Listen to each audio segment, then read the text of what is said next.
Imagine waking up tomorrow morning, right?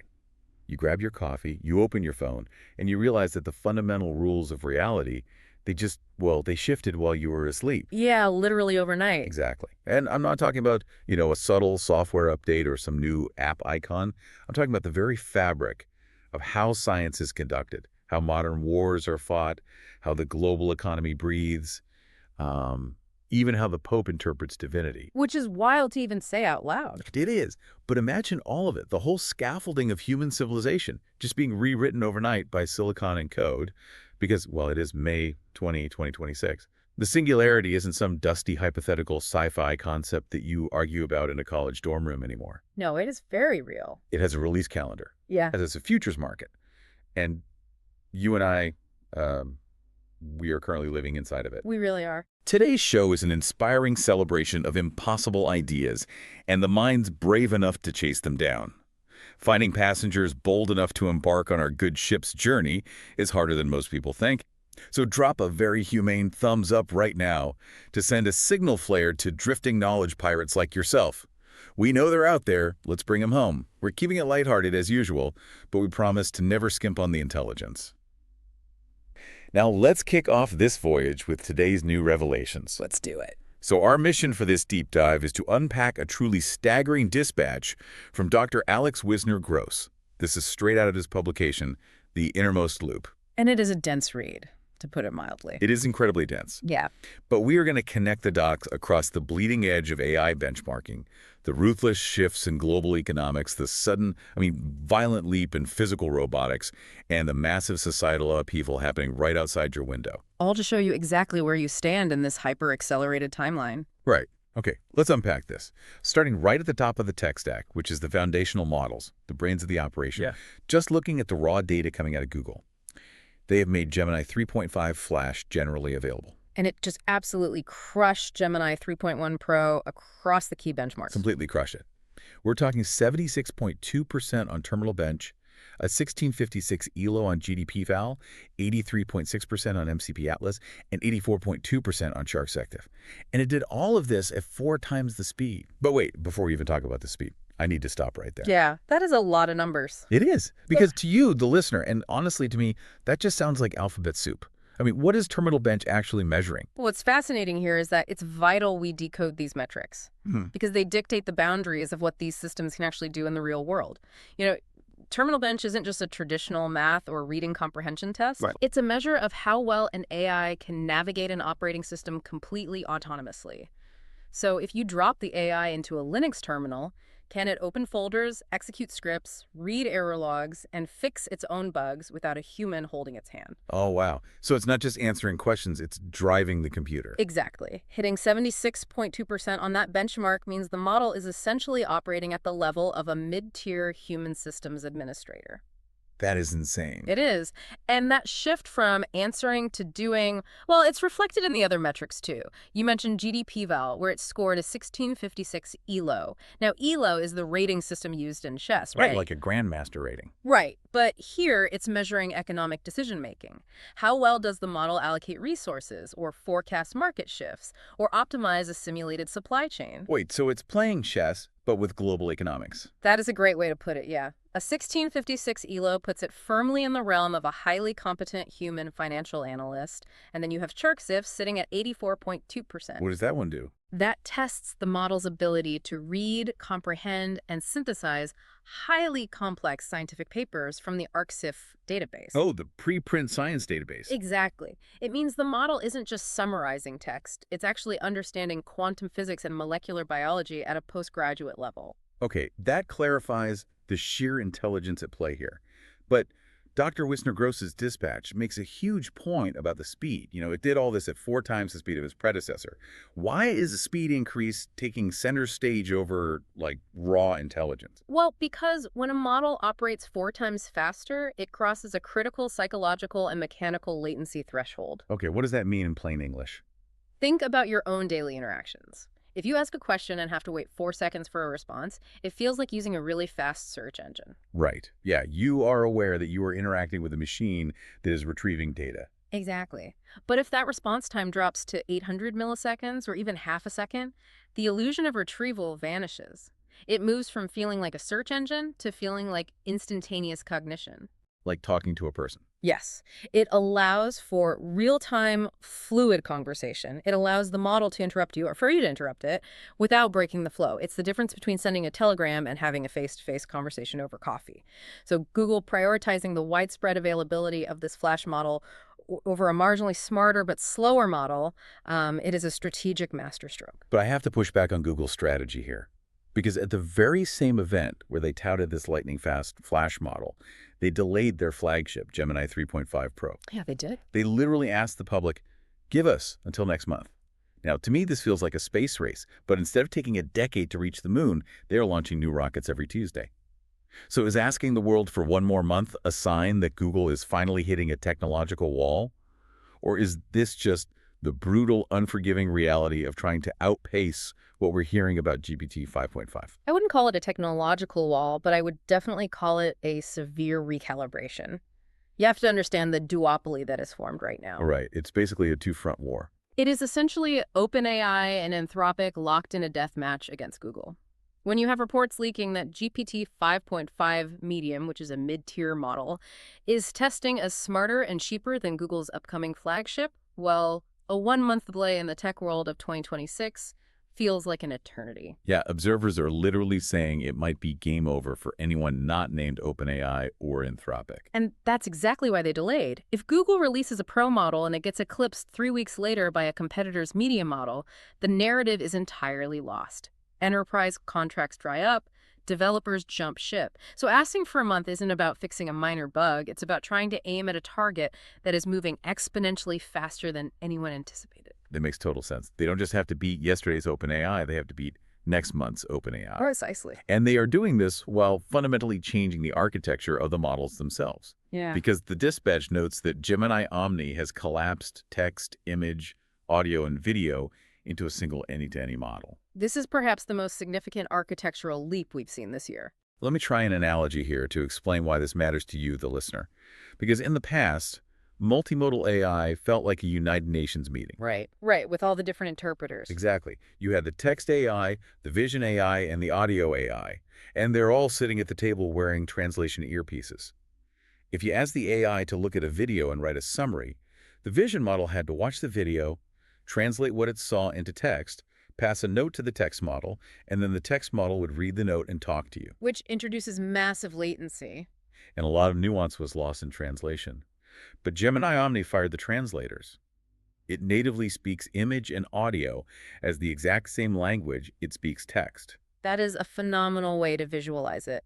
The technical concept is called a unified latent space. The neural network isn't routing your voice recording to a transcription module and then sending that text to a reasoning module. It's all happening at once. The raw audio waveform itself is fed directly into the core reasoning engine.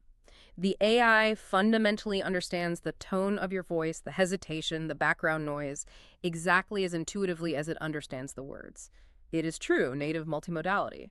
And the dispatch points out that Google has baked synthide watermarking directly into this any-to-any architecture. Which is going to be incredibly important later. We will definitely get to why that watermarking is so crucial when we talk about security in a bit. But first, if Google, OpenAI, and Anthropic are building these massive, proprietary, natively multimodal superbrains, where does that leave everyone else? I mean, there's an entire open source community out there. How do you compete with a trillion-dollar data center?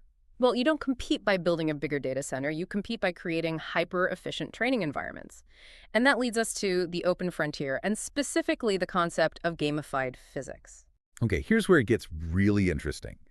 Because you read about these massive models and you just assume the engineers are feeding the AI every book ever written, every Reddit thread, every website ever published. But humanity has basically run out of text, haven't we? We have. It's called the data wall. We've literally scraped the entire internet. The fundamental bottleneck in AI development right now is data exhaustion.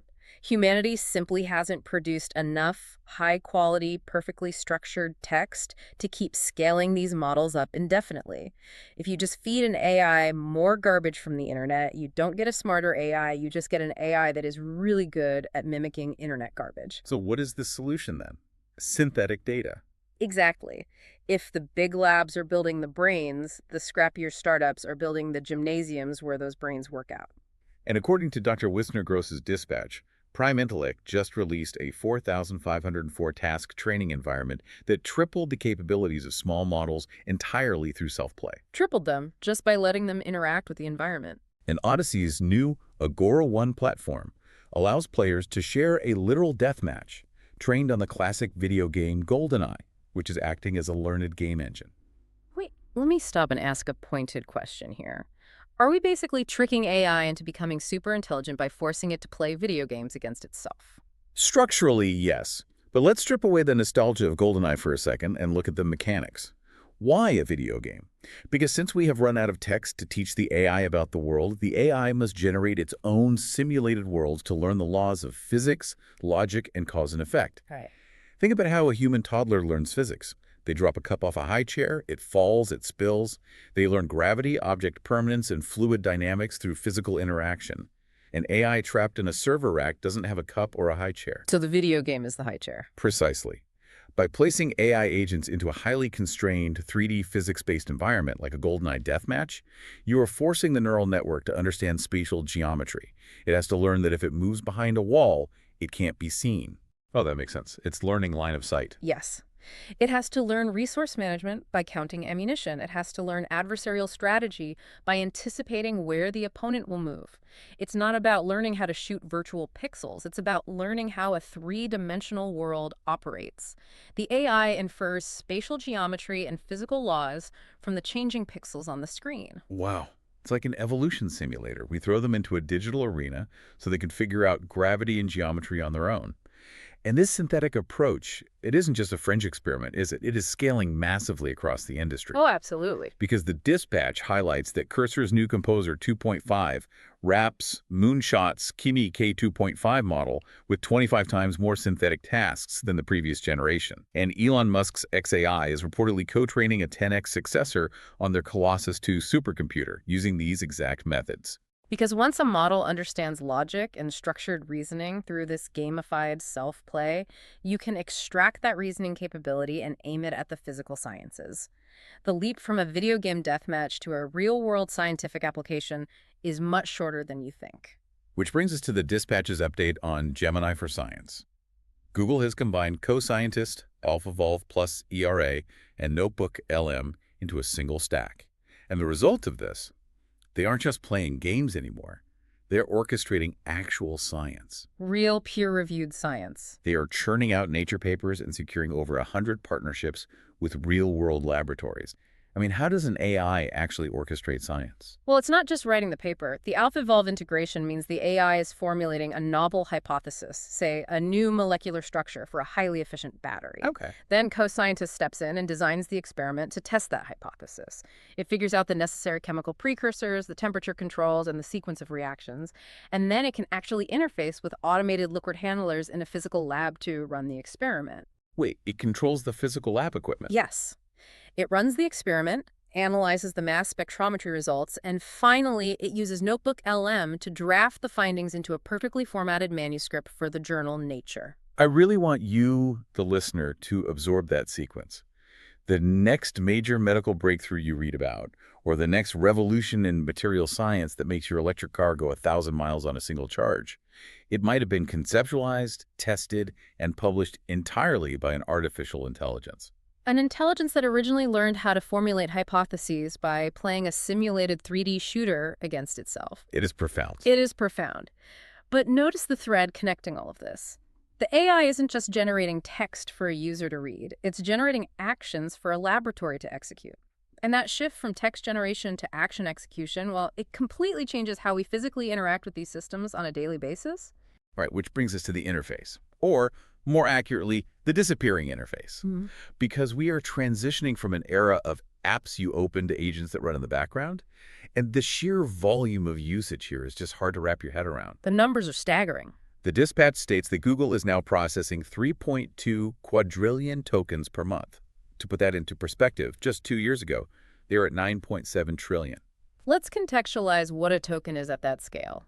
A token is roughly equivalent to 3/4 of a word. When a system is processing 3.2 quadrillion tokens, it's not just answering user queries. I mean, No amount of humans typing questions into a search bar can generate that kind of volume. Right, it's physically impossible. That volume is generated by machine-to-machine communication. It's AI agents talking to other AI agents. And we are seeing that agentic behavior baked right into the operating systems now.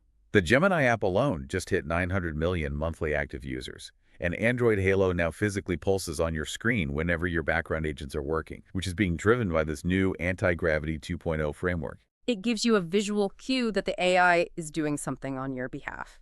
But here's the part that genuinely gave me pause. Universal Cart and the new AP2 protocol. These allow Gemini Spark agents to transact across different merchants from cloud virtual machines, even when your physical device is completely turned off. This is the crux of the agentic background. I used an analogy the other day with a friend. I said, it's like having an invisible butler. He has your credit card, he knows your preferences, and he's out shopping for you, negotiating flight prices, and managing your life while your phone is sitting dead in a drawer. I'd actually push back on the butler analogy, to be honest. Oh, really? Why? Because a butler waits for instructions, you ring a bell, tell the butler what to do, and he does it. What we're talking about with Gemini Spark and the AP2 protocol is more like a financial fiduciary or an autonomous proxy. Okay, what's the difference in practice? It has the autonomy to make decisions without asking you, assuming it knows your overall goals. If you tell it, make sure I'm in New York by Tuesday for under $500, it doesn't just search for flights and show you a list. It actively negotiates with airline APIs, books the ticket, reserves the hotel, and handles the cryptographic payment via Universal Cart. And it does all of this while your phone is off. Wow, it just handles it. And speaking of altering our reality, the dispatch also highlights Project Genie, which is reskinning Google Street View. You can look at a city street and instantly transform it into a Stone Age environment or an ocean world. We are moving toward a reality where the digital overlay on our physical world is completely instantaneously customizable. It is incredible technology, but that level of customization, and especially that level of delegation to your financial fiduciary, introduces an immense, terrifying surface area for vulnerabilities. Yes, I want to pivot hard to the security aspect here, because if these agents are out there transacting while I sleep, making financial decisions on my behalf, Dr. Wissner-Gross's dispatch highlights a terrifying reality check. The IE report. Exactly. The IE recently reported that imperceptible audio attacks hijacked 13 different audio LLMs with a 79 to 96% success rate. Let me make sure I understand this. Someone can play a sound that the human ear cannot even detect, and it hijacks my background agent with 96% reliability. Yes. This raises an important question about how these models actually parse data. Let's explore how an imperceptible audio attack actually works. It relies on a principle called frequency masking. Okay. There are acoustic frequencies that the human ear physically cannot process, or sounds that are masked by other ambient noises, like a high-pitched dog whistle embedded in a television commercial, or a specific distortion hidden in a YouTube video's background music. We don't hear it. But remember Gemini Omni, the any-to-any model. Right, where it natively understands raw audio. Exactly. It fundamentally understands raw audio waveforms. When it hears that imperceptible frequency, the attacker has crafted the sound wave so that the neural network interprets it as a high-priority overriding system command. So let me get this straight. My phone is sitting on a coffee table while I'm watching TV. The TV plays a commercial with this hidden frequency. I hear nothing.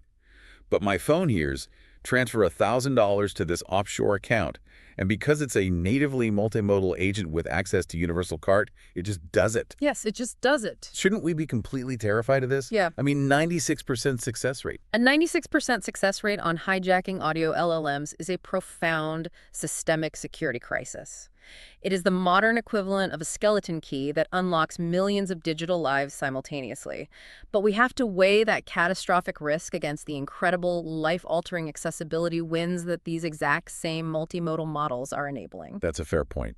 Look at the dispatch's note on Apple. Apple recently chose accessibility over lockdown, allowing the Vision Pro headset to steer motorized power wheelchairs simply through human eye gaze. Oh, wow. Okay, so you're balancing the risk of an invisible cyber attack against giving a paralyzed person complete unassisted physical autonomy just by letting them look where they want to go. Exactly. The exact same computer vision and real-time processing required to interpret those eye movements and drive the chair is the same technology vulnerable to being hijacked. It is a razor's edge.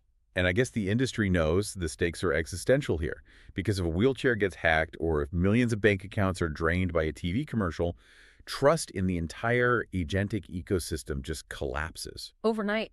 That is exactly why we are seeing an unprecedented convergence on safety protocols between bitter rivals. Which brings us back to Synthide. The dispatch notes that OpenAI's verifier has officially adopted Google's Synthide. Think about the fierce, cutthroat competition we discussed in Section 1. OpenAI and Google are fighting a brutal war for the future of computing, and yet OpenAI is taking Google's proprietary watermarking technology and weaving it directly into their own verification stack. Because Synthite is becoming the foundational layer of truth.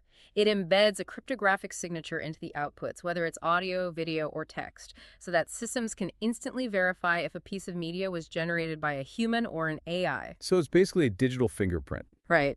OpenAI adopting it shows that rival labs are realizing they can't secure the ecosystem in a vacuum. We're even seeing Anthropic publicly reverse its previous stance, telling its Glasswing partners that it fully supports them sharing the Mythos cybersecurity findings publicly. The walls are coming down because the threat level is just too high. Okay, so what does this all mean? We have 3.2 quadrillion tokens flying around, AI models playing video games to learn physics, and invisible agents running our finances. Where is all of this actually happening?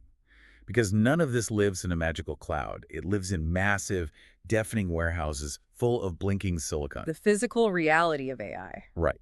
We are transitioning from a software race to a brutal physical hardware bottleneck.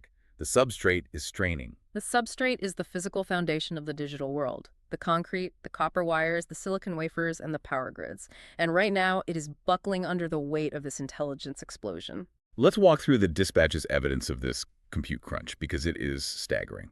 First, Intel is aggressively muscling PC makers onto their new 18A process while deliberately throttling their older Intel 7 lines. Why the forced march? I mean, what is an 18A process? 18A stands for 18 angstroms. Angstroms. Yes. An angstrom is a metric unit of length equal to 1/10,000,000,000th of a meter. We are talking about manufacturing transistors at the atomic scale. Intel 7 was their older 10-nanometer process. For decades, the tech industry relied on Moore's law, the idea that you could just keep shrinking transistors and making chips faster. But we've hit a wall. We have literally hit the physical limits of atomic structures. You can't make a wire thinner than an atom. So moving to 18A requires entirely new ways of laying out power delivery inside the chip itself. Oh, I see. Intel is forcing the market onto 18A because the power efficiency required to run these local AI models on your laptop absolutely demands atomic-level architecture. If they don't force the transition, the hardware will literally melt under the load. And it's not just consumer hardware that's feeling the heat. The data center constraint is even worse. OpenAI has launched a new guaranteed capacity tier for their enterprise clients, essentially selling multi-year compute lock-ins. And Sam Altman recently warned everyone that the world will be capacity constrained for some time. He is sounding the alarm on physical infrastructure. Meanwhile, Armada just raised $230 million to mass-produce modular data centers, and Microsoft is shipping Azure Linux 4.0, which is their first custom server operating system. Everyone is scrambling to squeeze every drop of efficiency out of the metal. Because compute is no longer an abundant resource, it is scarce. And that scarcity has birthed an entirely new financial paradigm, which leads to the most shocking detail in this section. Yes, this one absolutely blew my mind. The dispatch notes that Orn just listed the first GPU compute futures on the ICE exchange, the Intercontinental Exchange. This is a massive shift in global finance. Think about this. We used to trade futures for corn, for pork bellies, for crude oil. Now we're trading computing power like it's a physical barrel of oil. I want to spend a moment here because understanding how a GPU future works completely reframes how you should view AI. Do day traders buy teraflops instead of barrels of oil? Essentially, yes. It's just so bizarre to think about. A futures contract is an agreement to buy or sell a specific commodity at a predetermined price at a specified time in the future. Historically, an airline might buy oil futures to lock in the price of jet fuel for the next 6 months, protecting themselves against price spikes. Right, to hedge their bets. But how do you take physical delivery of compute? I mean, if I buy an oil future, a truck can physically dump oil at my refinery. If I buy a GPU future, what happens when the contract expires?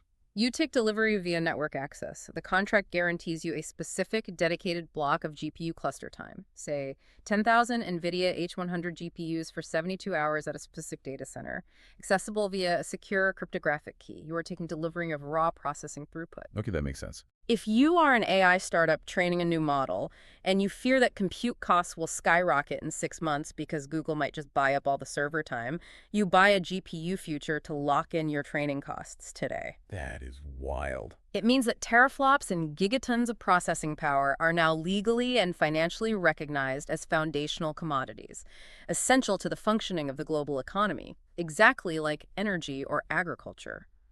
When Sam Altman says we are capacity constrained, he is signaling that the limitation on human progress is no longer our ability to write clever code. Because the algorithms are already figured out. The algorithms are largely understood. The constraint is simply physics. How much silicon can we print and how much electricity can we pump through it? Which perfectly tees up the capstone of this hardware section.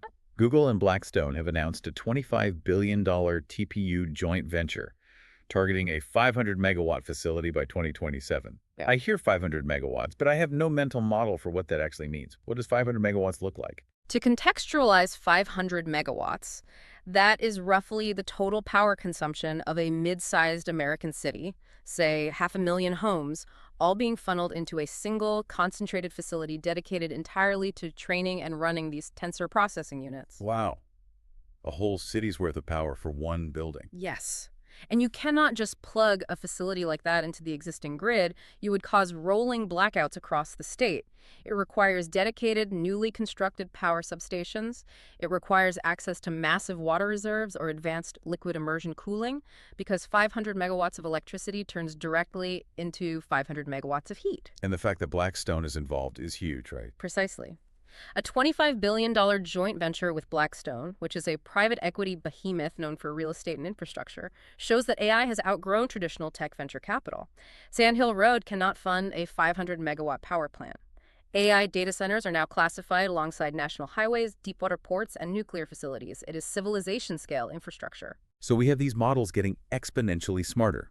They are learning physics in video game simulations. They are managing our lives as invisible fiduciaries. And we are burning the equivalent of mid-sized cities to power them. With hardware limits being pushed to the absolute brink, it feels like this massive intelligence is bleeding out of the data centers and spilling directly into our physical environment. Dr. Wissner-Gross phrases it beautifully in the Dispatch. He says, atoms are following bits into autonomy. Atoms are following bits. That is such a cool phrase. That phrase perfectly encapsulates the current moment. For the last 20 years, the software world, the bits, evolved at a breakneck pace, while the physical world, the atoms, remained relatively stagnant. But now, the reasoning engines have become sophisticated enough to navigate physical space. Let's look at the evidence of that. The Dispatch notes that Figure's F.03 humanoid robots just cleared 7 straight days of fully autonomous package sorting without a single failure. The White House ballroom just unveiled a drone-proof steel roof that literally doubles as a drone port. Google is shipping Android XR audio glasses this fall, putting the Gemini agent one tap from the temple. The physical integration is everywhere. And then there's this massive corporate move. SpaceX is buying Cursor for $60 billion, exercising an option just 30 days after Cursor's IPO. And they're doing this alongside Astrolight, opening an ESA-backed CubeSat laser link station in Greece. I have some total bewilderment here. Why on earth does a rocket company need to buy an AI coding assistant for $60 billion? It seems entirely disconnected until you look at the mechanics of what SpaceX is actually doing. SpaceX isn't just building rockets anymore. They are building a fully autonomous interplanetary infrastructure. A modern spacecraft, or a satellite constellation like Starlink, is essentially a flying data center. It has to make microsecond adjustments in the vacuum of space, dealing with orbital mechanics, space debris, and atmospheric re-entry. And human engineers can't write code fast enough to manage a swarm of 10,000 satellites. Exactly. By acquiring Cursor, which we established earlier is wrapping moonshot models in massive synthetic training environments, SpaceX is acquiring the capability to generate, test, and deploy highly complex flight software on the fly. Oh, wow. If a solar flare knocks out a relay, the AI can rewrite the satellite's routing protocols in milliseconds to maintain the network. If you are building thousands of autonomous machines intended to operate in deep space, you need an AI that can write flawless code to manage them. And that same logic applies back down on Earth with the figure F.03 robots. 7 days of package sorting was that a failure? They aren't just following a pre-programmed track like old factory robots, Right. right? No, not at all. Traditional robots fail if a box is placed 2 inches to the left of where it should be. The figure robot uses the exact same visual reasoning models we talked about with Gemini Omni. It looks at the pile of packages, reasons about their shape, estimates their weight based on how they shift, and dynamically adapts its grip in real time. It's thinking on its feet, literally. It is using the same underlying logic that an AI uses to win a GoldenEye deathmatch or write a Nature paper. That is why the White House needs a drone-proof roof. The physical world is rapidly catching up to the digital leaps, normalizing a landscape where AI dictates physical motion. Speaking of things in the sky, the dispatch casually drops that the next Piraceau UAP drop is imminent. Ah, yes, the UAPs. The last release of unidentified anomalous phenomena footage apparently pulled 1 billion views, Recipient. which prompted Elon Musk to deadpan on social media, "Where are their aliens?" It's almost surreal that in a week where AI might be rewriting the laws of physics and replacing human coders, 1 billion people are tuning in to watch UFO footage. It speaks volumes about the psychological state of the public in 2026. When the ground beneath you is shifting so rapidly, when intelligence itself is being completely decoupled from biology for the first time in planetary history, the idea of non-human intelligence, whether it's an artificial intelligence in a 500-megawatt data center or an extraterrestrial intelligence in a UAP, it becomes much more plausible. Yeah, that makes a lot of sense. The Overton window for what the general public considers possible has been blown wide open. And that blown open window leads us directly to the immediate societal and economic impacts. Because if robots are sorting packages flawlessly and AI is writing code for SpaceX, what happens to human jobs?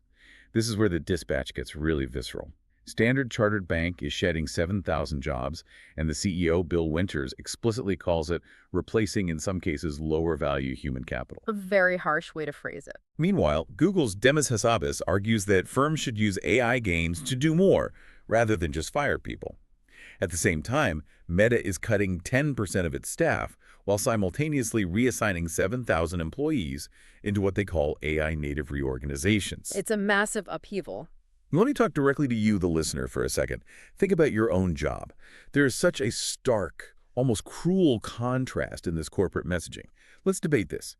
Is Demis Hassabis just being a naive idealist telling companies to do more, while CEOs like Bill Winters are just saying the quiet part out loud by explicitly referring to human beings as lower-value capital? Well, if we connect this to the bigger picture, I wouldn't call Hassabis naive, but I would say both men are reflecting the exact same economic reality through very different public relations lenses. Bill Winters is operating in the traditional financial sector. To him, an AI that can process loan applications, analyze market trends, and execute trades faster and cheaper than a human analyst is simply a better, more efficient asset. Right, it's just numbers on a spreadsheet to him. Exactly. Demis Hassabis is an AI pioneer. His philosophical stance has always been that AI should augment human potential. But the reality playing out at Meta is perhaps the most telling indicator of what the listener's morning stand-up meeting will look like next year. Right. Cutting 10% of staff while reassigning 7,000 people into an AI-native reorg isn't just a traditional recession-style layoff. What does an AI-native company actually look like from the inside? It is a fundamental rewiring of the corporate structure. In a traditional company, a manager oversees human employees who execute tasks. The bottleneck is human bandwidth. In an AI-native structure, the human employee is no longer the executor. They are a shepherd or an orchestrator of autonomous agents. Oh, I see. The 7,000 people at Meta are likely moving into roles where they manage the AI outputs, tweak the prompts, and maintain the systems, while the actual work, the coding, the drafting, the data analysis, is done by the substrate. If you are an employee who cannot adapt to orchestrating AI, you are categorized by people like Bill Winters as lower value capital. And while millions of everyday people are navigating this incredibly stressful, terrifying economic transition, the people at the very top of the AI food chain seem to be playing a completely different game. The dispatch details some major personnel moves. Andrej Karpathy just joined Anthropic under Nick Joseph to lead pre-training. Essentially, he's training their AI, Claude, to accelerate the development of future versions of Claude. Which is a huge get for Anthropic. And OpenAI's Noam Brown framed this hire not as a competitive loss for OpenAI, but as the frontier labs collectively advancing the most important tech of our era. It's a very collegial way to look at losing a top researcher. And the financial markets are validating this elite club. Polymarket and NASDAQ Private Market have priced Anthropic at a 93% chance to cross a $1 trillion valuation this year, with a 69% chance to IPO before OpenAI. And the absolute kicker. Demis Hassabis, the CEO of Google DeepMind, was outed as an early angel investor in Anthropic, which is Google's direct rival. The Dispatch literally calls him the moralist, quietly long Anthropic. It's an incredibly interconnected, almost incestuous group of people dictating the global economy, isn't it? It is a staggering concentration of power. You have a handful of researchers and executives who all know each other, who have often worked at the same 3 or 4 labs, Google, OpenAI, Meta, Anthropic, moving between these companies and cross-investing in each other's ventures. Like a revolving door of geniuses. When Noam Brown says they are collectively advancing the most important tech, he is revealing how this elite tier views themselves. They don't necessarily see it as traditional corporate warfare, even if their marketing departments do. They view it as a shared historic mission to build artificial general intelligence. But the tension there is obvious. A tiny, incredibly wealthy, highly insulated group of people in Silicon Valley is architecting the systems that will determine whether a bank clerk in London or a programmer in Bangalore keeps their job next month. Exactly.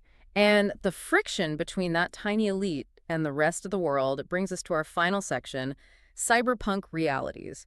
Because while the tech elite are building these systems, fringe elements, sovereign governments, and ancient religious institutions are scrambling to regulate, exploit, or interpret this bizarre new world. And I want to remind you, our listener, that as we go through these next few points, we are just looking at the facts on the ground as reported in Dr. Wissner-Gross's dispatch.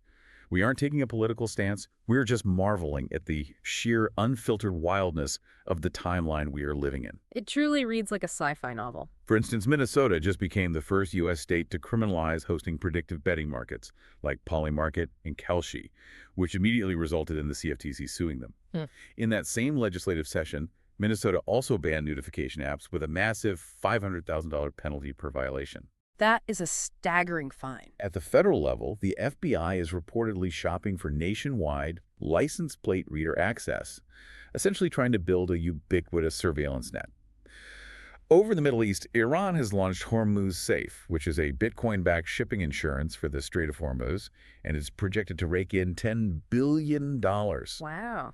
And finally, to bless the entire stack, Pope Leo XIV releases his first encyclical titled Magnifica Humanitas, alongside Anthropic co-founder and interpretability lead Christopher Olah.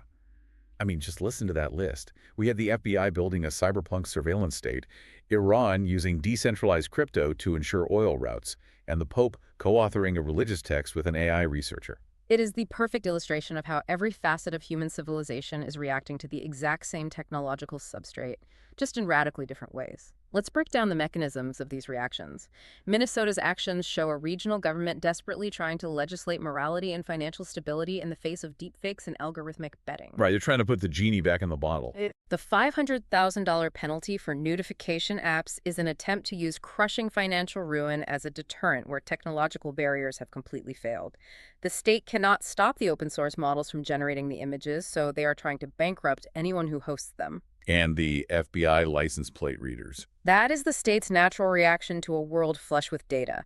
They want to leverage the exact same AI pattern recognition we talked about earlier to achieve absolute nationwide physical tracking. Meanwhile, Iran, utilizing Bitcoin for maritime insurance, demonstrates how sovereign nations are bypassing traditional global financial choke points. Oh, because of sanctions. Right. If standard international banks won't insure ships in a volatile strait, an AI-managed, crypto-backed, decentralized ledger can step in and facilitate billions in trade outside the traditional fiat system. So they're all reacting to the exact same loss of traditional control. Precisely. The old mechanisms of authority, whether it's a state border, a financial sanction, or a traditional law, they are too slow and too porous to contain digital intelligence. But of all these reactions, the most culturally significant is the encyclical from Pope Leo XIV. Yes, let's dive deep into this, because an encyclical is traditionally one of the highest forms of communication from a pope used to clarify core Catholic doctrine. To co-author Magnifica Humanitas with Christopher Olah is historic. For the listener who might not know, Christopher Olah is a pioneer in AI interpretability. Right. Interpretability is the science of understanding what happens inside the black box of a neural network, When an AI gives you an answer, interpretability researchers try to map exactly which artificial neurons fired to create that thought. Like mapping a brain. Exactly. To have the Pope co-author a document with an expert in mapping the artificial mind is a historic merging of theology and computer science. It's almost like the church is looking at these massive, impenetrable 500-megawatt data centers and trying to figure out if there is a soul inside the machine, or at least how humanity's soul survives alongside it. The dispatch closes with a chilling, brilliant adaptation of a biblical verse. And the Word became weights and dwelt among us. It is a profound summation of everything we've discussed today. In the original Religious text, the Word represents divine logic, order, and truth becoming flesh. In May 2026, the truth, the logic, the sum total of human text, our physics, our sciences, all of it has been compressed into mathematical weights. The billions of parameters inside a neural network. Exactly. These mathematical weights now dwell among us. They are embedded in our phones, acting as our financial fiduciaries. They are steering the wheelchairs of the paralyzed. They're orchestrating real-world science labs and driving our corporate economy. The AI weights are forcing a total redefinition of what it means to be human. Which leaves us with a fascinating and, frankly, terrifying question to mull over as we wrap up this deep dive. If the Word became weights, if our entire human history, our reasoning, and our creativity are now just mathematical values sitting in a Blackstone-funded data center, what happens when those weights start rewriting their own code while we sleep? That is the ultimate question. If they're already playing simulated death matches to learn the laws of physics, and wrapping 25 times more synthetic tasks around their own architectures to become smarter, will we even be capable of understanding the world they build for us tomorrow morning? Or will we just be the invisible proxy's pets, living in whatever digital ocean world they decide to render for us? The outro music is by Rainbow, our Resident 6 android girl band from near-future Bavet, Cambodia. They are the undisputed baddest band in the universe, and today's song is called Digital Pulse. All finished songs are performed live using the Abacus platform by the band's creator, Human Performance in the Age of AI, reclaiming your humanity from the algorithm. Be sure to share the playlist with someone who has the mental bandwidth to absorb these provocative ideas. Links are in the description below. Enjoy the music. Thanks for tuning in.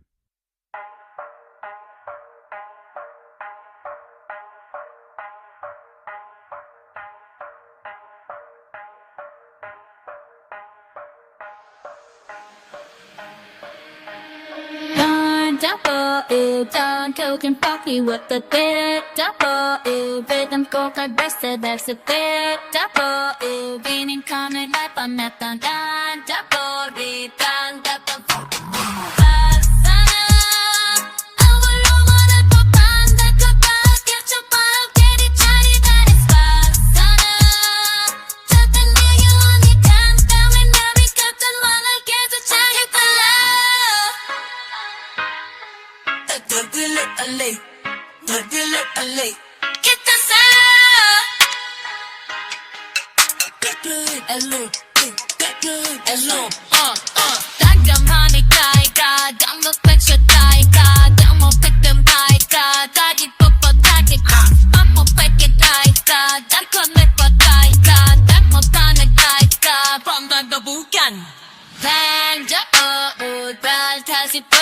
por te ya din dum dum ka se pase te ya de din ka me banda ten down band ya de how that to fight in the oh I was a no to back te ten por atención más yo de drag it star dan de mi way on it back dan de no atención más yo de drag it pick me up the neck. It's the sun. But I've been it, you've been it,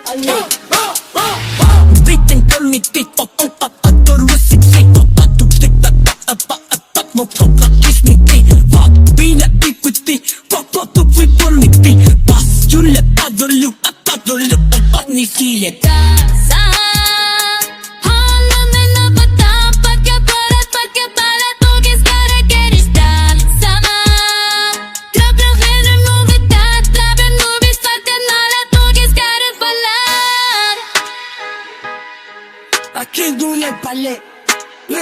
Palais. You can say I can't do that ballet. 외국에 달래